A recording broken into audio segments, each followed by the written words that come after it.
ఉరవకొండ ప్రభుత్వ ఆసుపత్రిలో సరైన వైద్యం అందక 5 సంవత్సరాల బాలుడు మృతి చెందిన ఘటనపై త్రిసభ్య కమిటీ విచారణ చేపట్టింది.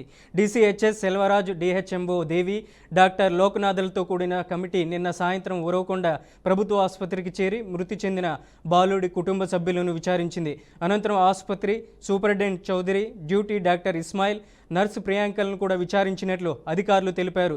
బాధితులను, ఆసుపత్రి సిబ్బందిని వేరువేరుగా విచారించి నివేదికను కలెక్టర్కు సమర్పిస్తామని కమిటీ సభ్యులు తెలిపారు. ఇప్పటికే నర్సు ప్రియాంకను సస్పెండ్ చేసినట్లు, డ్యూటీ డాక్టర్ ఇస్మాయిల్ను కూడా సస్పెండ్ చేస్తున్నట్లు కమిటీ తెలిపింది. ప్రభుత్వ ఆసుపత్రిలో పనిచేస్తున్న కొంతమంది వైద్యులు తమ ప్రైవేటు ఆసుపత్రుల వద్దే ఉండి ప్రభుత్వ ఆసుపత్రికి వచ్చే రోగులను నిర్లక్ష్యం చేస్తున్నారని అధికారులు తెలిపారు.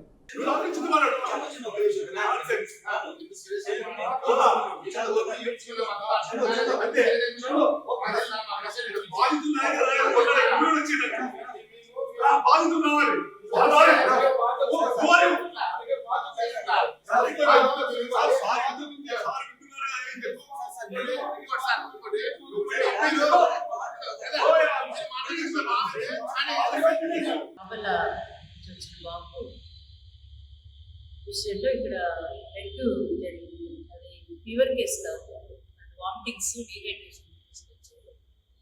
దాని మీద కమిటీ ముగ్గురు డాక్టర్స్, పీడియాట్రిషియన్, డీసీహెచ్ఎస్ గారు, డిఎంఎన్హెచ్ఓ, మొత్తం అందరూ ఆ రోజు ఎవరైతే 8 గంటల తర్వాత డ్యూటీలో ఉన్నారో విత్ ఎఫ్ఆర్ఎస్తో సహా తీసుకొని మొత్తం అందరినీ కూడా విడివిడిగా వాళ్ళ నుంచి సమాచారం తీసుకుంటుంది. రిటర్న్గా సమాచారం తీసుకున్నాము.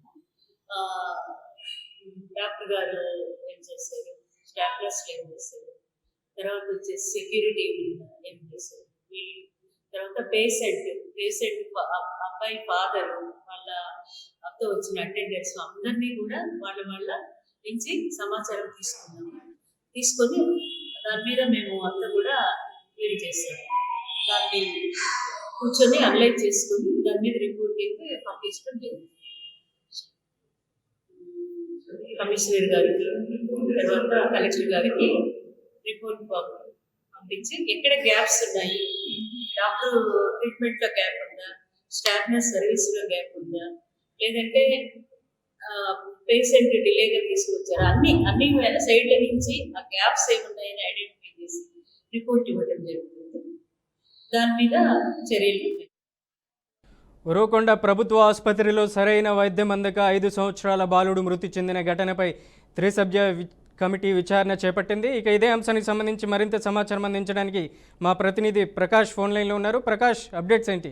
మనోజ్, అనంతపురం జిల్లా ఉరవకొండలో జరిగిన ఘటన పెద్ద చర్చనీయాంశంగా మారింది. మనోజ్, అయితే ప్రభుత్వ ఆసుపత్రుల్లో సరైన వైద్యం అందక 5 ఏళ్ల బాలుడు మృతి చెందిన సంఘటన అయితే ఇక్కడ తీవ్రంగా కలిసివేసిన పరిస్థితి ఉంది. త్రిసభ్య కమిటీ విచారణ ఇప్పటికీ చేపట్టిన పరిస్థితి ఉంది. ఈ కమిటీలో డీసీహెచ్ఎస్ సెల్వరాజ్, తర్వాత డిఎంఎన్హెచ్ఓ దేవి, డాక్టర్ లోక్నాథ్ ఉన్నారు. అయితే వారు సోమవారం సాయంత్రం ఉరవకొండ ప్రభుత్వ ఆసుపత్రికి చేరుకుని మృతి చెందిన బాలుడి కుటుంబ సభ్యులతో పాటు ఆసుపత్రి superintendent Chaudhary, duty doctor Ismail, nurse ప్రియాంకలను వేరువేరుగా విచారించిన పరిస్థితి అయితే ఉంది.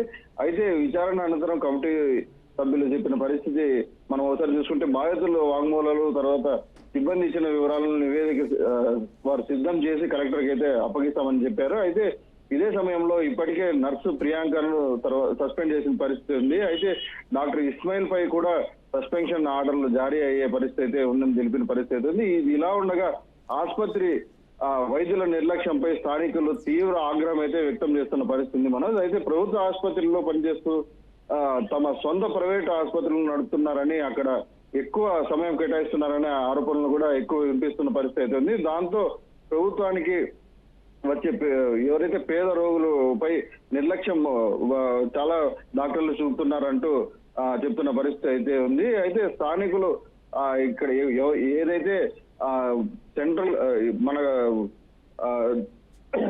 మన రెండు జిల్లాలకు స్టేట్ కు సంబంధించిన మంత్రివర్యులు సత్యకుమార్ గారు ఉన్న జిల్లాలో డాక్టర్లు ఇంత నిర్లక్ష్యంగా వ్యవహరిస్తున్నారో మరి మిగతా జిల్లాల పరిస్థితి ఎట్లుందో అంటూ కొంతమంది వాపోతున్న పరిస్థితి. మొత్తం మీద చూస్తే మనోజ్, ఈ నిర్లక్ష్యం మూలంగా ఒక చిన్నారి ప్రాణం కోల్పోవడం స్థానికులను అయితే కలిసివేస్తుందని చెప్పుకోవచ్చు. ప్రభుత్వ ఆసుపత్రుల్లో వైద్యుల హాజరు, తర్వాత వారి బాధ్యతలపై మళ్ళీ పెద్ద చర్చ మొదలైందనే మనకు అర్థమవుతున్న పరిస్థితి ఉంది. మనం అలాగే ప్రకాష్, DCHS DHMO సంబంధించి నిన్న ఒక కమిటీ కూడా చేపట్టింది. దానికి సంబంధించినటువంటి అప్డేట్ కూడా కలెక్టర్కి ఇవ్వడం జరిగింది. అక్కడ ఉన్నటువంటి నర్సును కూడా సస్పెండ్ చేయడం జరిగింది. ఇక ఎటువంటి చర్యలు తీసుకునే అవకాశం ఉందంటారు? అయితే నర్సు ప్రియాంకను కూడా సస్పెండ్ చేసే పరిస్థితి ఉంది. దాంతో పాటు ఎవరైతే అక్కడ డ్యూటీ ఇస్మాయిల్ పైన కూడా వేటు పడే పరిస్థితి అయితే కనబడుతుంది. ఎందుకంటే వీరు గవర్నమెంట్ ద్వారా ఏదైతే జీతభత్యాలు తీసుకుంటున్నారో కానీ ప్రైవేట్ గా క్లినిక్లు నడుపుకుంటూ ఇక్కడ ఎవరైతే పేద కుటుంబాలు వాళ్ళ ఆరోగ్యం కోసం గవర్నమెంట్ ఆసుపత్రికి వస్తారో వారిపైన తీవ్రంగా నిర్లక్ష్యం వ్యవహరిస్తున్నారు. దాని వల్లనే ఈ రోజు ఆ నిర్లక్ష్యం వల్లనే ఒక చిన్న 5 ఏళ్ల బాలుడి ప్రాణం పోయేదానికి కారణం ఏందంటూ ఇక్కడ లోకల్ పీపుల్ అయితే బాధపడుతున్న పరిస్థితి అయితే ఉంది. మన right Prakash, thank you for the update.